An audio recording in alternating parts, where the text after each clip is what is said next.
మేము చేపలకు పోయి వస్తుంటే కొండ సిల్వ దర్శనం ఇచ్చింది. హలో నమస్తే మామకి ఈ లొకేషన్ తొరూరు దగ్గర పాలేరు వాక్ ఆనుకునే ఉంటది. ఒక కొర్రమైన ఎట్లా పడ్డదో మీకు కూడా చూపిస్తా చూడ్రి.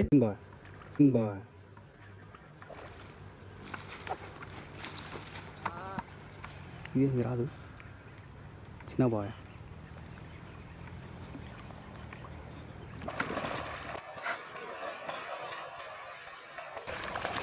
మా అమ్మ మామకి ఇదే జాగాల ఇసుటి కొర్రమెండ్లు కుప్పలు తెప్పలు ఉన్నాయి. అసలు కప్పనైతే చాలు ఒకదాని వెనకమ్మటే ఒకటి నేను తింటా అన్నట్టే ఊరుకొస్తాయి. అసలు అమ్మ తోడు ఎన్ని దినాలు అవుతుందో గిసుంటి చేపను చూడక. ఇదే ఫుల్ వీడియో యూట్యూబ్ లో కూడా పెట్టినా. ఇక చేపలన్నీ పట్టుకొని ఇంటికి పోతుంటే ఇక్కడ పెద్ద కొండ సిల్వ కనిపించింది మామ. అసలు ఇంతవరకు ఇసుంటి పావును లైవ్ లో ఎప్పుడు చూడలే. చూడ్డానికి సేమ్ రక్త పెంజర్ లెక్కనే ఉన్నది, కానీ దీని బాడీ మాత్రం బందోబస్తుగా ఉంది మామ. అసలు చచ్చిన దాని లెక్కనే అనిపిస్తుంది, కదులుతలేదు. అసలు ఇది బతికిందా చచ్చిందా? అందుకని మనతో వచ్చిన మా ఒక రాయ సుత్తా అని చెప్పి చూస్తుండు. అసలే మన తీడ చేతులు ఊకబుద్ధి అయితాయా?